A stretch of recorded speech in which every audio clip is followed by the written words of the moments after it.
নমস্কার বন্ধুরা, আপনাদের স্বাগতম আমাদের কর্মজীবন সংবাদ চ্যানেলে। আজকের ভিডিওটি পশ্চিমবঙ্গের সরকারি কর্মচারীদের জন্য খুবই গুরুত্বপূর্ণ, কারণ আমরা আলোচনা করব 2025 সালের বাজেট অনুযায়ী 4% ডিএ বৃদ্ধির পর আপনাদের বেতন কিভাবে পরিবর্তিত হবে। আমরা স্ক্রিনের মাধ্যমে দেখে নিই কিভাবে এটি একটি সহজ ক্যালকুলেশন করা যায়।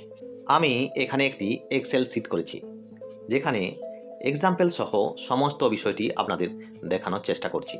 যেমন এখানে নেম রয়েছে অনিমেষ দাস, তার পোস্টিং জিডিএ অর্থাৎ পোস্ট জিডিএ, পোস্টিং পূর্ব মেদিনীপুর এবং ডিপার্টমেন্ট হচ্ছে পিএইচ। 2024-এর কারেন্ট বেতন এখন তিনি পাচ্ছেন 17,000 বেসিক পে।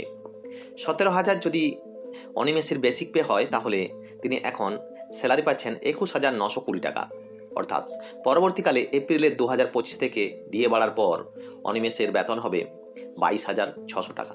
এইভাবে একটি ক্যালকুলেশন করেছি। এরপর আমি আর একটি এক্সাম্পল দেখিয়েছি, যেমন অভিক পাল উনি কর্মরত এলডিসি পদে। ওনার এলডিসি পদে কর্মরত, ওনার পোস্টিং দুর্গাপুরে, ডিপার্টমেন্ট পিএইচই। এখানেও আমি সেমভাবে দেখানোর চেষ্টা করেছি। ওনার বেসিক পে যদি 29,000 টাকা হয়, ওনার বেসিক পে 29,000 টাকা, এলডিসি পদে কর্মরত 29 হয়, তাহলে ওনার বেতন এই 2024 অর্থাৎ তিনি বর্তমানে পাচ্ছেন 37,040 টাকা। এরপর ওনার বেতন যদি এই 4% ডিএ আরও যোগ হয়ে যায়, তাহলে ওনার বেতন হবে আর একটু বেশি, অর্থাৎ 38,200 টাকা। এইভাবেই আপনাদের আমি আরও এক্সাম্পল দিয়ে দেখানোর চেষ্টা করেছি। যেমন আমি এখানে দেখানোর চেষ্টা করছি সমীর কুমার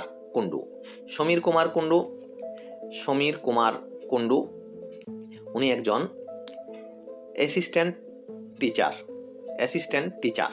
সমীর কুমার কুণ্ডু অ্যাসিস্ট্যান্ট টিচারের বেতন আমি এখানে দেখানোর চেষ্টা করছি আপনাদের। আপনারা জিনিসটা ভালোভাবে বুঝতে পারবেন। আপনারা যদি নিজে নিজে এক্সেল শিটটাকে ডাউনলোড করে নিতে পারেন, তাহলে আপনার বেসিক পেটি বসিয়ে দিলে আপনি আপনার স্যালারি কত বুঝতে পারবেন। হয়তো 200-100 টাকা এদিক ওদিক হতে পারে, যেগুলো বিভিন্ন ধরনের অ্যাড হয় সেগুলোতে। উনি এডুকেশন ডিপার্টমেন্টে চাকরি করেন।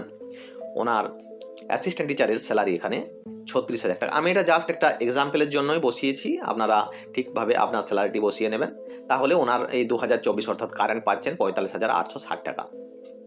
এরপর যদি উনি ডিএর মানে ডিএ যে 4% দেওয়ার কথা চলছে, সেটা যদি ডিএটা বেড়ে যায়, তাহলে ওনার বেতন হবে 47,300 টাকা। এইভাবে আমি কয়েকটি এক্সাম্পল দিয়ে আপনাদের বোঝানোর চেষ্টা করছি। আমাদের এই চ্যানেলের সঙ্গে আপনারা যুক্ত থাকুন। আমরা নিয়মিত আপনাদের বিভিন্ন ধরনের ইনফরমেশন, সরকারি চাকরিজীবীদের বিভিন্ন ইনফরমেশন আমরা আপনাদের মাধ্যমে দিয়ে থাকবো। যেমন অপূর্ব পাল, উনি হচ্ছেন লাইব্রেরিয়ান। ওনার পোস্টিং সম্ভবত ওনার পোস্টিং এখানে দেখানো হয়েছে মালদাতে। উনি এডুকেশন ডিপার্টমেন্টের আন্ডারে। ওনার বেসিক পে 34,000 টাকা। 34,000 টাকা ওনার বেসিক পে এখানে দেখানো হয়েছে। 34,000 টাকা যদি বেসিক পে হয় লাইব্রেরিয়ানে, তাহলে উনি এখন বেতন পাবেন 43,340 টাকা। কিন্তু ডিএ বাড়ার পর ওনার বেতন কত হবে?